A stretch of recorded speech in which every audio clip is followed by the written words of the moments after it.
Assalamualaikum warahmatullahi wabarakatuh. Oke, teman-teman, kita bertemu kembali sore hari ini. Kita akan membahas tentang conditional sentences. Conditional sentences adalah kalimat pengandaian. Conditional ya, pengandaian yang biasanya kalau misalnya kita mengatakan seandainya saya kaya, saya akan membeli mobil, misalkan seperti itu. Oke, di dalam bahasa Inggris, conditional sentences dibagi menjadi 3 tipe untuk standarnya. Dan di sana ada 2 klausa. Yang pertama adalah if clause, yang kedua adalah main clause. Sehingga karena di sini if clause, maka seluruh kolom yang ada di sini mutlak harus ada if. Conditional sentence syaratnya selalu ada if. Tipe 1, tipe 2, tipe 3. Pembagian tipe standar untuk conditional sentence ada 3. Tipe 1, 2, dan 3. Baik, langsung saja. Karena di sini if clause, jadi setelah if harus diikuti dengan subject. Karena dia tipe pertama, maka dia harus diikuti oleh verb 1. Karena tipe kedua, maka dia harus diikuti verb 2. Karena dia tipe ketiga, maka harus diikuti dengan verb 3. Tetapi verb 3 tidak bisa berdiri sendiri tanpa adanya perfect participle had. Demikian untuk pola if clause tipe 1, 2, dan 3. Bagaimana dengan main clause-nya? Nah, untuk main clause, conditional sentence itu selalu menggunakan model untuk main clause-nya. Siapakah model itu? Model ada can, ada will, ada may, ada shall, ada must. Ini adalah model bentuk pertama. Kemudian can bisa menjadi could, will bisa menjadi would, may bisa menjadi might, shall bisa menjadi should untuk bentuk kedua. Oke, kita langsung saja. Untuk main clause, maka polanya setelah subjek harus diikuti dengan model bentuk pertama karena dia tipe pertama. Saya tidak akan menuliskan can, will, may, shall, must. Saya hanya memberikan perwakilan will. Tetapi bukan berarti can tidak masuk ya. Can bisa masuk di sini. Setelah will diikuti dengan verb 1. Karena tipe kedua, maka will harus diubah menjadi bentuk kedua yaitu would. Tetap diikuti verb 1. Karena tipe ketiga, maka di situ harus verb 3. Bagaimanakah syarat verb 3? Sekali lagi, verb 3 tidak bisa berdiri sendiri. Harus ada perfect participle. Maka di sini yang dipakai adalah have. Kenapa have? Kenapa bukan had? Karena di sini would. Would adalah model dan model harus diikuti dengan verb 1. Have adalah bentuk pertama, sedangkan had adalah bentuk kedua dan ketiga sama. Oke. Sehingga untuk melihat atau membedakan bagaimanakah tipe 1, 2, dan 3, Anda cukup melihat kata kerja atau verb-nya. Kalau di dalam if clause itu pakai verb 1, maka main clause-nya will verb 1. Kalau di dalam if clause itu ada verb 2, maka main clause-nya harus would verb 1. Kalau di dalam if clause ada had verb 3, maka main clause-nya harus would have verb 3. Sekarang saya masuk ke dalam contoh. Contoh yang pertama. If Jane finds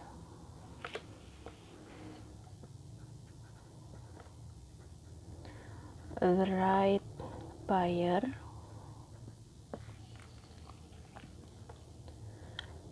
she will sell the house.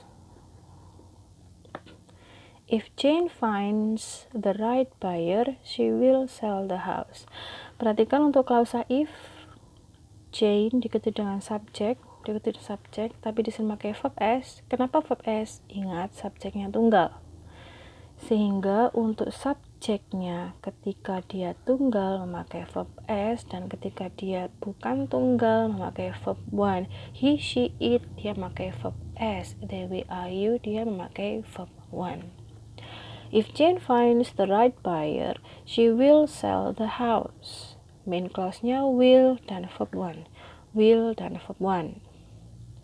Jika saya ubah menjadi bentuk kedua, maka akan menjadi if Jane, maka finds akan berubah menjadi bentuk kedua, verb 2.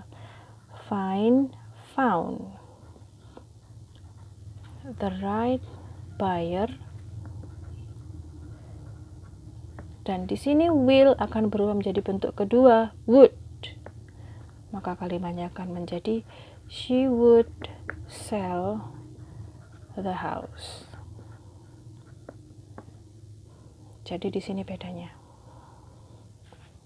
Jika saya ubah menjadi bentuk ketiga, maka akan menjadi if Jane, di sini ada penambahan had, maka had diikuti dengan verb 3 dari found, tetap found. If Jane had found the right buyer, maka di sini menjadi she would have, ikut ya, tinggal memasukkan saja polanya. She would have, sell akan berubah menjadi verb 3 yaitu sold the house. She would have sold the house.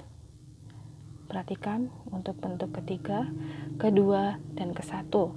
Karena Anda hanya tinggal menentukan apakah dia will sell, atau apakah dia verb 1, ataukah dia verb 2, atau apakah dia memakai would sell. Itu yang Anda bisa membedakan antara tipe 1, 2, dan 3. Baik, ini adalah bentuk dasar atau pola dasar dari conditional sentences tipe 1, 2, dan 3 untuk kalimat aktif, yaitu dengan kata kerja me. Dia akan menjual rumahnya. Jika Jane menemukan, me aktif. Lalu bagaimana jika kalimat itu menjadi kalimat pasif, yaitu dengan kata kerja di? Kita coba ya, polanya akan berubah lagi. Kenapa demikian? Karena untuk kalimat pasif, pola mutlak harus ada be verb 3 untuk seluruh tenses. Mutlak harus ada be verb 3. Berarti di sini kalau dia diubah menjadi pasif, jika pembeli yang tepat ditemukan, if the right buyer harus ada be dan diikuti dengan bentuk ketiga. Karena dia tipe pertama, maka be-nya menyesuaikan harus bentuk pertama. Berarti karena dia tunggal, berarti be-nya memakai is. Dan diikuti verb 3. Verb 3 dari find adalah found. If the right buyer is found, rumahnya akan terjual. The house will diikuti dengan be, jangan lupa, be sold. Will be sold. Is found. Saat kalimat itu berubah menjadi kalimat pasif, maka polanya di sini bisa ditambahkan, diikuti dengan be, bentuk ke satu ada am, ada is, ada are, lalu diikuti dengan verb 3 saat dia pasif. Begitu halnya dengan ini, dia will be diikuti dengan verb 3. Will be sold. Jika saya ubah menjadi bentuk kedua, apa yang terjadi? If the right buyer were found,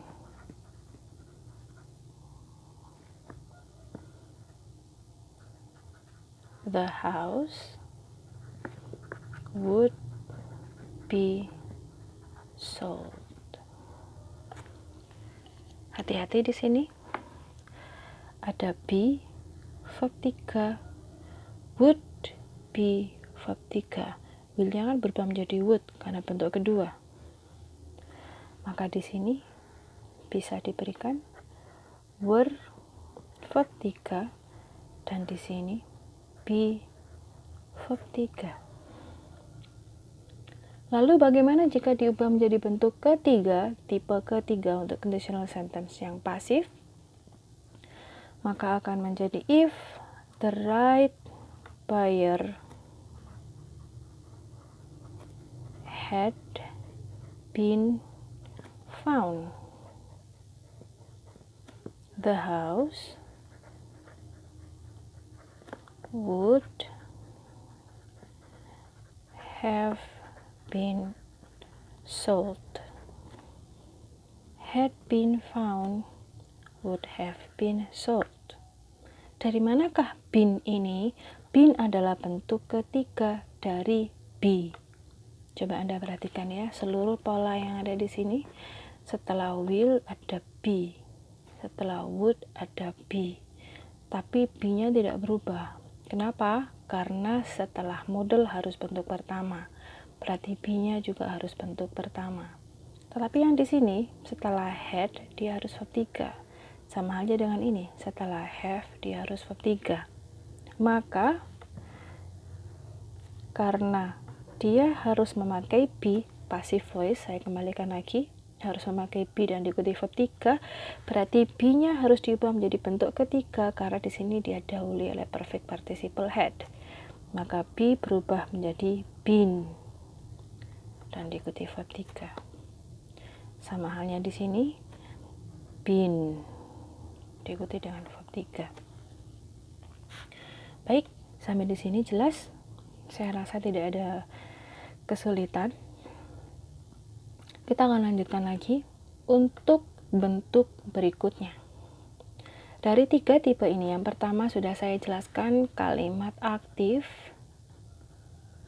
dan yang kedua adalah kalimat pasif.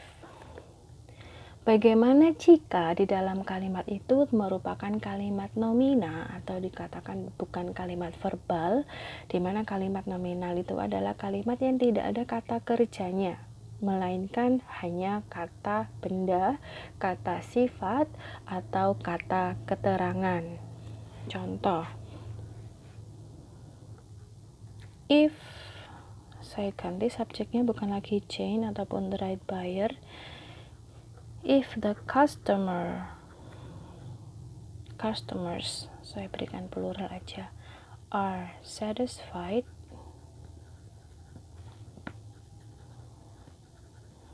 the manager will be happy.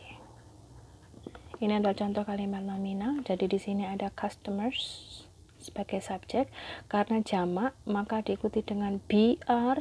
Kenapa BR? Karena di sini ada satisfied sebagai adjective. Sama halnya dengan ini. Setelah subjek the manager, di sini diikuti dengan will, lalu ada be karena di sini ada adjective happy. Jika para pelanggan itu puas, maka manajer juga akan bahagia. Ini adalah bentuk kalimat nominal yang tanpa kata kerja, sehingga polanya bisa dilihat di sini ada persamaan, ya, ada persamaan. Dimana untuk yang pertama dia memakai is karena subjeknya tunggal, the right buyer. Yang kedua dia memakai are karena subjeknya jamak, the customers. Akan tapi di sini memakai adjektif, di sini juga adjektif, tapi yang atasnya adalah kata kerja. Berarti di sini bisa diikuti dengan verb 3 atau ana, verb 3 atau ana. Ana adalah singkatan dari adjective, noun, adverb. Berikutnya, jika saya ubah menjadi bentuk kedua, maka kalimat akan menjadi if the customers were satisfied, the manager would be happy. sama ya kurang lebih polanya. Untuk yang bentuk kedua ke satu, karena ketika pasif hanya harus diikuti verb 3 saja, tapi kalau dia tidak ada kata kerja maka dia memakai kata sifat. Lalu bagaimana jika diubah menjadi bentuk ketiga? Kurang lebih juga sama, maka akan menjadi if the customers had been satisfied, the manager would have been happy. Baik, berarti di sini bisa dimasukkan rumusnya. Kalau enggak verb 3 dia sebagai pasif, maka diikuti dengan ana dengan keterangan kata benda, kata sifat, sama halnya dengan di sini juga demikian. Di sini juga demikian. Oke. Ini adalah bentuk standar dari conditional sentence tipe 1, 2, dan 3 saat dia menjadi kalimat aktif, verbal, atau kalimat pasif verbal, atau kalimat nominal tanpa ada kata kerja.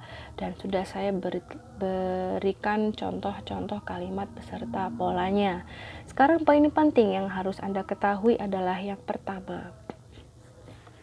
Poin penting pertama ada pada conditional sentence tipe kedua. Hati-hati, tipe kedua di sini untuk be memakai were, tidak ada was.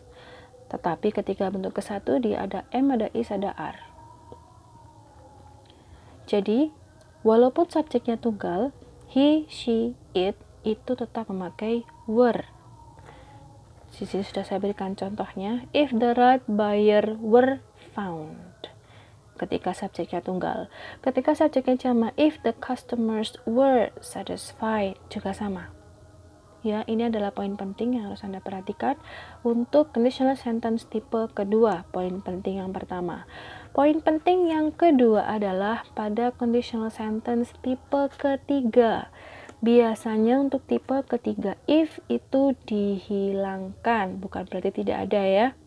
If dihilangkan unsur if-nya, sehingga saat if hilang, maka yang terjadi adalah had diletakkan di depan, baru diikuti subjek, lalu verb 3. Kalau pasif, dia tinggal mengikuti saja been, diikuti verb 3, atau kalau kalimat nominal, dia tinggal menambahkan ana. Bagaimana dengan main clause-nya? Tidak ada perubahan. Maka untuk tipe ketiga kalau if dihilangkan maka akan menjadi had, subjeknya dimasukkan, had the customers, baru di sini been satisfied. Untuk main clause-nya tidak ada perubahan. The manager would have been happy. Oke. Poin penting kedua. Sekarang masuk ke dalam poin penting ketiga. Apakah conditional sentences hanya ada 3 tipe saja? Pada umumnya iya. Akan tetapi terkadang ada yang namanya tipe 0 atau disebut sebagai type 0. Di mana type 0 ini dia lebih menekankan tentang fakta penggunaannya. Maka polanya untuk if clause setelah subjek diikuti verb 1 atau verb s, dan untuk main clause-nya dia tidak menggunakan will melainkan langsung verb 1 atau verb s karena dia fakta. Contoh, if type 0 ya, water freezes, it turns to ice. Jika air membeku, dia berubah menjadi es.